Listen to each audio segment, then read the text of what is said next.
Bike ವಿಚಾರಕ್ಕೆ ಶುರುವಾದ ಗಲಾಟೆ, ಯುವಕರ ಮೇಲೆ ಮಾರಣಾಂತಿಕ ಹಲ್ಲೆ.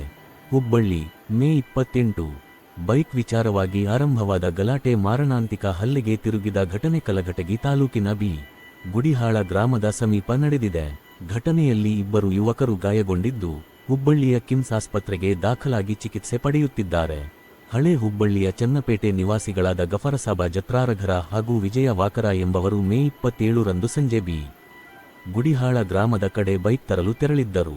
ಈ ವೇಳೆ ಉಗ್ನಿಶೇರಿ ಗುಡಿಹಾಳ ರಸ್ತೆ ಬಳಿ ಮೂವರು ಯುವಕರು ವಿಜಯ ವಾಕರ ಅವರನ್ನು ಅಡ್ಡಗಟ್ಟಿ ಅವಾಚ್ಯ ಶಬ್ದಗಳಿಂದ ನಿಂದಿಸಿ ಹಲ್ಲೆ ನಡೆಸಿದ್ದಾರೆ ಎನ್ನಲಾಗಿದೆ. ಆರೋಪಿಗಳು ಕಟ್ಟಿಗೆಯಿಂದ ತಲೆ, ಬೆನ್ನು, ಕೈ ಹಾಗೂ ಕಾಲಿಗೆ ಹೊಡೆದು ಗಾಯಪಡಿಸಿದ್ದು, ಗಲಾಟೆ ಬಿಡಿಸಲು ಹೋದ ಗಫರಸಾಬ ಮೇಲೂ ಹಲ್ಲೆ ನಡೆಸಲಾಗಿದೆ ಎಂದು ದೂರಿನಲ್ಲಿ ಉಲ್ಲೇಖಿಸಲಾಗಿದೆ. ಅಲ್ಲದೆ ಮತ್ತೆ ಸಿಕ್ಕರೆ ಕೊಂದು ಹಾಕುತ್ತೇವೆ ಎಂದು ಜೀವ ಬೆದರಿಕೆ ಹಾಕಿರುವುದಾಗಿ ತಿಳಿದುಬಂದಿದೆ. ಹಲ್ಲೆ ನಡೆಸಿದವರನ್ನು ಕಲ್ಲಪ್ಪ ಗುಡಿಹಾಳ, ರಾಘವೇಂದ್ರ ಜಾಧವ ಹಾಗೂ ವಿಶ್ವನಾಥ ಕೊರವರ ಎಂದು ಗುರುತಿಸಲಾಗಿದೆ. ಘಟನೆಯನ್ನು ಶಿವು ಕೊಂಚಿಕೊರವ ಎಂಬಾತ ದೂರದಿಂದ ನೋಡಿದ್ದಾನೆ ಎಂದು ಹೇಳಲಾಗಿದೆ. ಗಾಯಾಳುಗಳನ್ನು ಕುಟುಂಬಸ್ಥರು ತಕ್ಷಣ ಹುಬ್ಬಳ್ಳಿಯ ಕಿಮ್ಸ್ ಆಸ್ಪತ್ರೆಗೆ ದಾಖಲಿಸಿದ್ದು, ಇಬ್ಬರು ಚಿಕಿತ್ಸೆ ಪಡೆಯುತ್ತಿದ್ದಾರೆ. ಘಟನೆ ಸಂಬಂಧ ಕಲಘಟಗಿ ಪೊಲೀಸ್ ಠಾಣೆಯಲ್ಲಿ ದೂರು ದಾಖಲಾಗಿದ್ದು, ಪೊಲೀಸರು ತನಿಖೆ ಕೈಗೊಂಡಿದ್ದಾರೆ.